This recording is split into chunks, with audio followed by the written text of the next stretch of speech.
弟兄姊妹平安，今天是2023年的3月10号。今天的经文是诗篇95篇，出埃及记第16章第9节到21节，以弗所书第2章第11节到22节。今天要跟大家分享的主题是合而为一。合一其实是上帝给世人的教导与要求。这个合一并不是排斥意见不合的人，然后与意见相同的人合一。合一是能够接纳不同想法、不同意见、不同需求，然后在上帝的爱的前提之下合而为一。这的确是不是一件非常容易的事情。就连我们说那一群被上帝拯救、被摩西所带领出埃及的以色列人们，连吃什么、喝什么都可以有意见，也都可以吵翻天，甚至他们这样子就得罪上帝。所以我们知道合一真的不是一件容易的事情。圣经里面保罗曾经说要同负一轭。在罗马统治的时期，他们的车子都是用2只马啦，或是2只牛啦来托运。2只不同的动物在自己的个性上面就是不一样的，但是却在上了这个轭之后呢，就必须要朝同样一个方向来进行。如果不能同负一轭呢，就会造成车子乱闯。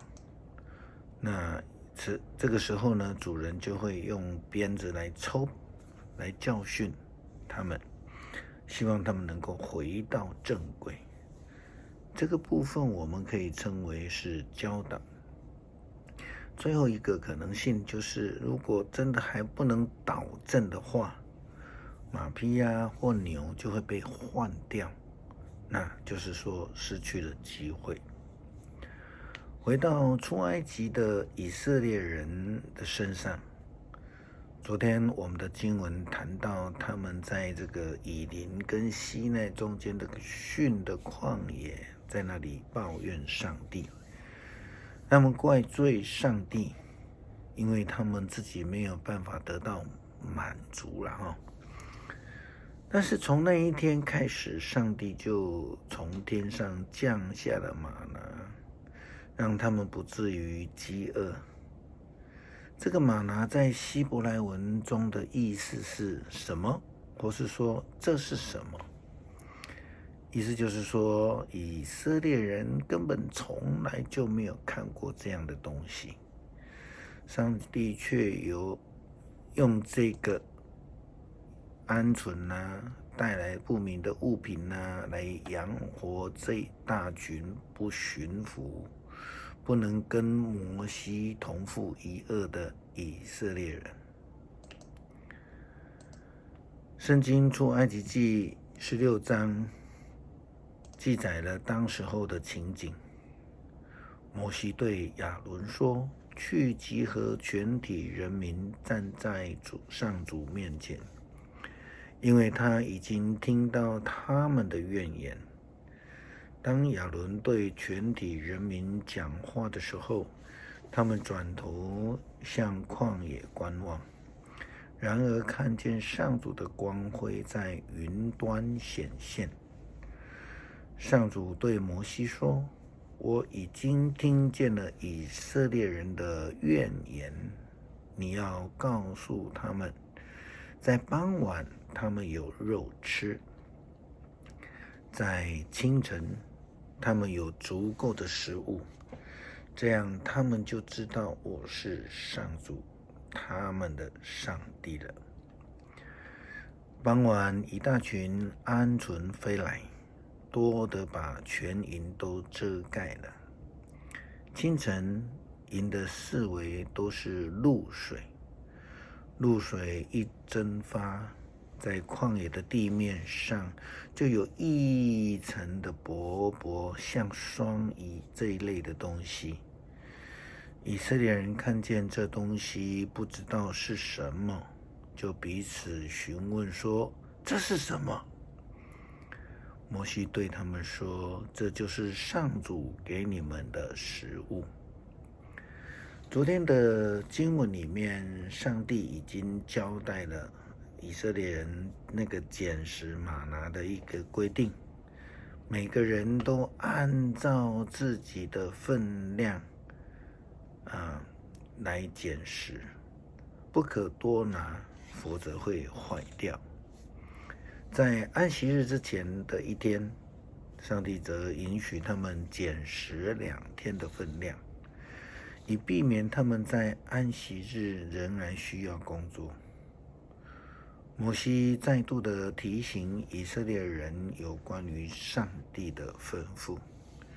圣经说，上主曾经吩咐，每人各取所需，每家的每一个人只可捡拾2公升。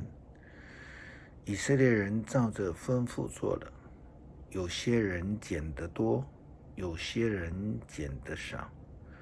量的时候，捡多的没有剩，捡少的也不缺。每一个人所捡的，刚刚好就是他所需要的。但是人群当中总是有一些不愿意顺服、不愿意合一，却只按照自己的私心而偷偷的多捡拾的人。圣经告诉我们当时候的情形。摩西对他们说，不准有人把食物留到第2天。可是有些人不听摩西的话，留下了一些。第2天早晨，这些留下的都长了虫，而且有霉味。摩西就对他们生气。每天早晨，人人都按照自己的食量捡拾食物。太阳发出热气的时候，食物就融化了。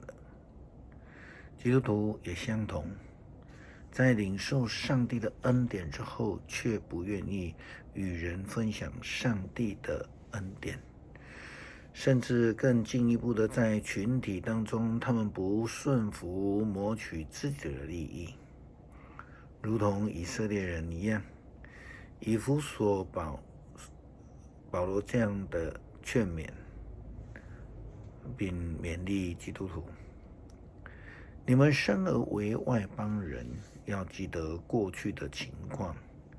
你们被那些自称受过割礼的人，就是那一些在自己身体上动过刀的犹太人，称你们没有受过割礼的。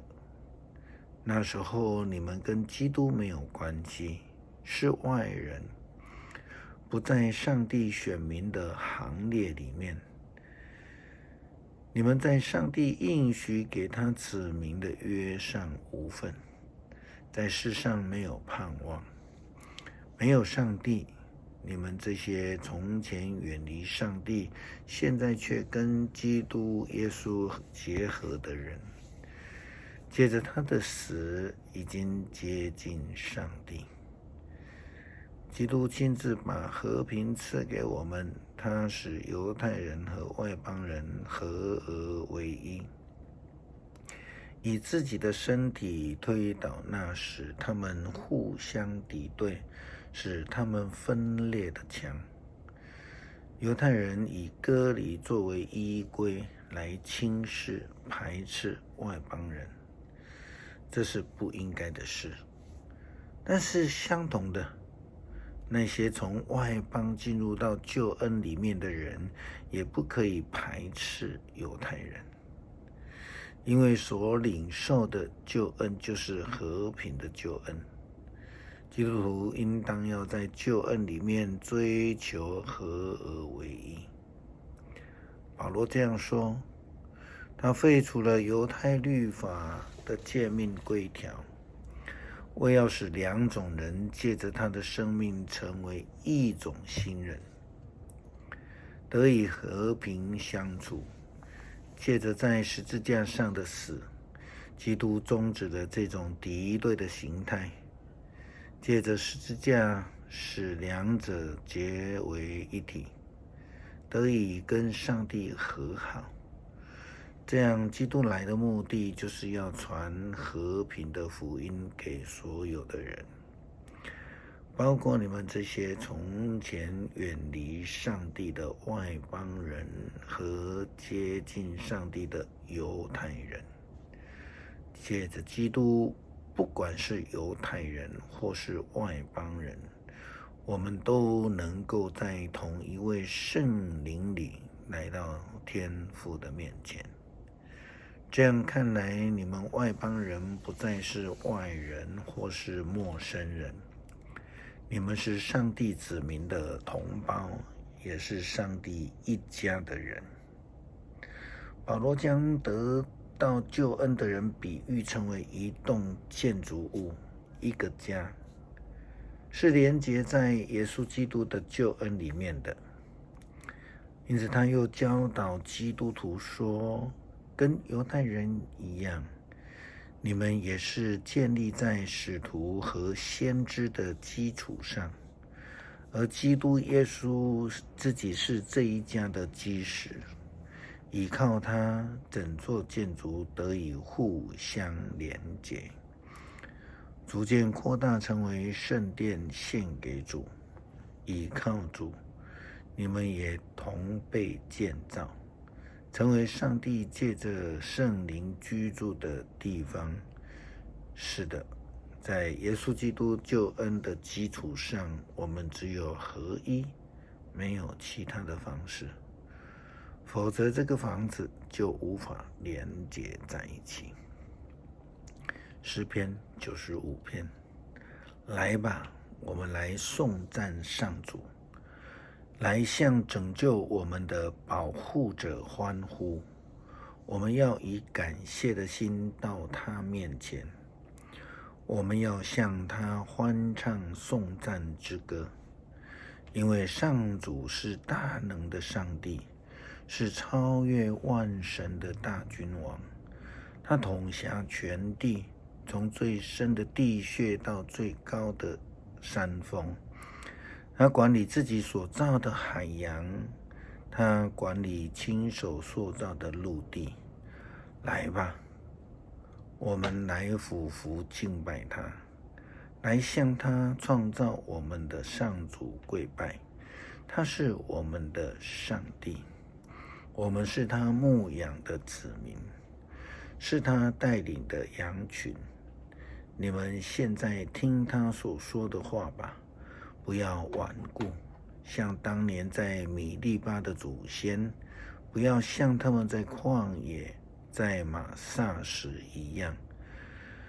虽然他们看见了我为他们所做的事，仍然在那里考验我，试探我。40年之久，我厌恶这些人。我说他们是多么不忠，他们不顺服我的命令。因此我在愤怒下发誓说，他们绝不能进入我本来要赐给他们安居的地方。